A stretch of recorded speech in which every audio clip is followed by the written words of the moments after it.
बिस्मिल्लाहिर्रहमानिर्रहीम। अस्सलाम वालेकुम।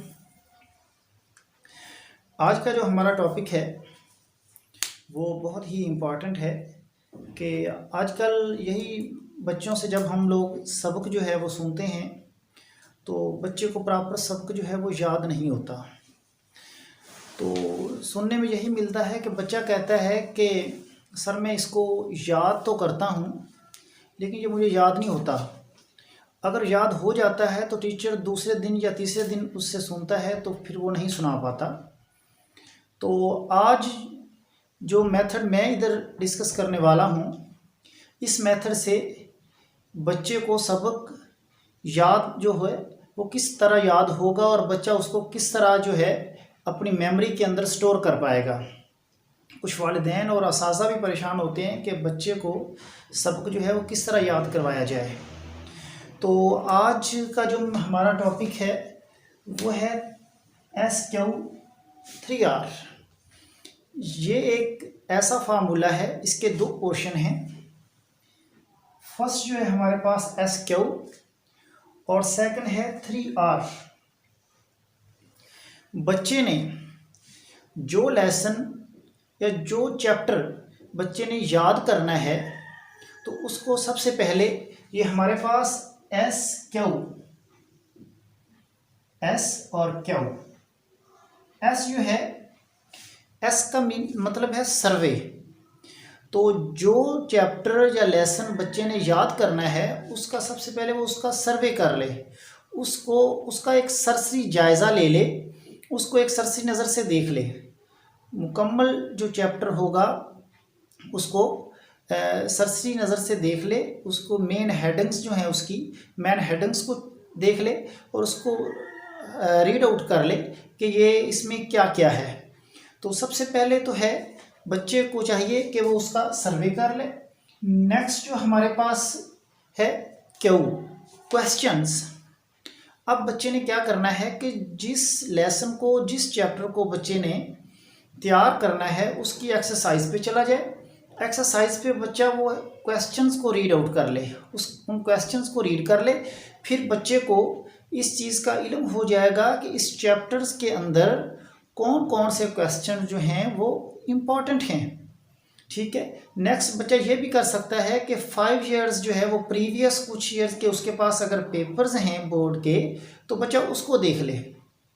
उन पेपर्स को जब बच्चा देखेगा तो उस चैप्टर के रिलेटेड जो क्वेश्चन होंगे उन क्वेश्चन को रीड कर लेगा। जब उन क्वेश्चन को बच्चा देखेगा तो बच्चे को पता चल जाएगा कि एग्ज़ाम पॉइंट ऑफ व्यू से कौन से जो क्वेश्चन हैं वो इम्पॉर्टेंट हैं। ठीक हो गया। फर्स्ट में बताया मैंने कि सर्वे, उस लेसन का बच्चे ने सर्वे करना है, सरसरी जायज़ा लेना है। नेक्स्ट क्वेश्चन बच्चे ने देखने हैं एक्सरसाइज से, और बोर्ड्स के जो कुछ पेपर्स उसके पास हैं तो उसको देख लेना। तो इससे बच्चे को आइडिया हो जाएगा कि कौन कौन से चैप्टर के अंदर क्वेश्चन जो है वो इम्पोर्टेंट हैं। नेक्स्ट हमारे पास 3R जो है इस फार्मूले का सेकंड पोर्शन है। 3R मीनिंग R1, R2 और R3। जो R1 है, R1 रीडिंग। बच्चे ने इस सारे चैप्टर को रीड करना है। बच्चे ने इस चैप्टर्स की रीडिंग अच्छी तरह कर लेनी है। मेन जो है मेन इसकी हेडिंग्स होंगी उसकी रीडिंग करनी है और सारे चैप्टर्स की बच्चे ने रीडिंग कर लेनी है। जब बच्चा उसकी एक रीडिंग कर लेगा तो उसको क्वेश्चंस के हवाले से सारा आइडिया हो जाएगा कि किस जगह पे क्या बात कही जा रही है। R1। R2 जो है, R2 इस फार्मूले में रिसाइट या फिर आप इसको रिकॉर्ड भी कह लें। रिसाइट ये है कि इसमें बच्चे ने जो क्वेश्चन याद करना है, पीछे से चलता आ रहा है क्वेश्चंस का, उसको पता चल गया है। जो क्वेश्चन बच्चे ने याद करना है उसको 2 लाइनें या 3 लाइनें या पार्ट्स उसके बना लेगा। उसको एक दफ़ा आहिस्ता पढ़ के फिर उसको बुलंद आवाज़ में पढ़ के याद करेगा। बुलंद आवाज़ में बच्चे ने पढ़ के याद कर लेना है उसको। जब वो याद हो जाए तो रिकॉर्ड रिकॉर्ड मीन कि उसको राइट करना है बच्चे ने उसको लिखना है, उसके बाद लिख के याद करेगा बच्चा। ठीक हो गया।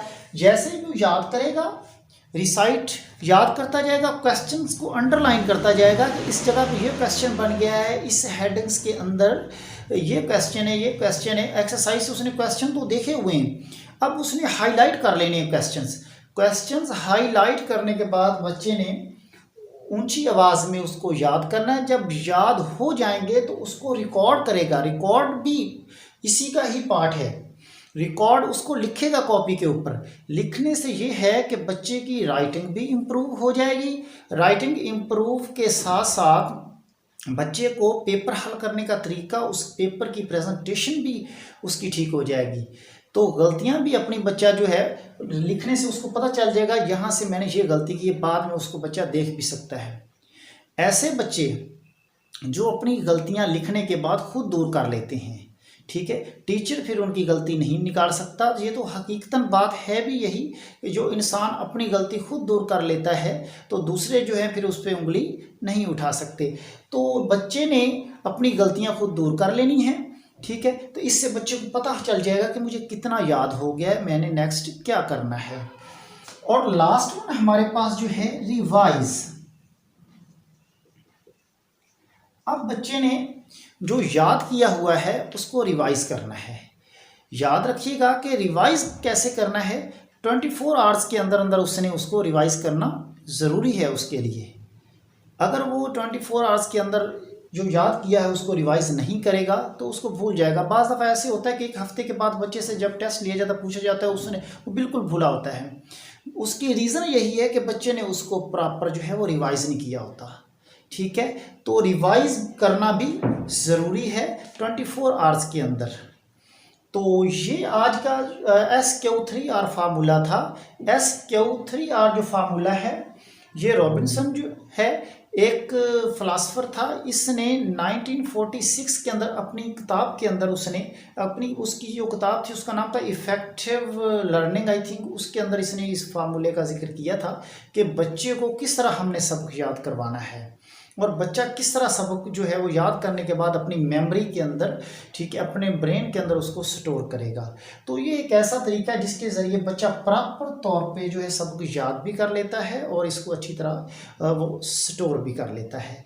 ये एक तरीकाकार था जिसके ज़रिए बच्चे ने सबक याद करना है। मैं एक दफ़ा फिर इसको रिवाइज़ करता चलता हूँ। एस का मतलब है सर्वे जो है ये आपने याद रखना है। बच्चे ने 4 से 5 मिनट के अंदर उसका सरसरी सर्वे करना है। उसके बाद क्वेश्चंस, एक्सरसाइज के क्वेश्चन उसने रीड करने हैं एग्जाम पॉइंट ऑफ व्यू से। पेपर्स के क्वेश्चन उसने रीड कर लेने, उसको आइडिया हो जाएगा। देन उसने उसकी रीडिंग करनी है, सब चैप्टर की रीडिंग के बाद उसने उसको रिसाइट बुलंद आवाज़ में हाईलाइट किए हुए सारे क्वेश्चंस को याद करना है, साथ हाईलाइट भी करता जाएगा क्योंकि क्वेश्चन का उसको आइडिया हो गया है। देन रिकॉर्ड लिखना है याद करने के बाद, उसके बाद उसकी रिवीजन आ जाएगी। आज का ये टॉपिक जो है वो बस इतना ही था, SQ3R। आप चाहते हैं कि नेक्स्ट इंशाल्लाह जो लेक्चर्स होंगे उसमें प्रेजेंटेशन का तरीका भी बताया जाएगा, पेपर को हल करने का तरीका भी बताया जाएगा।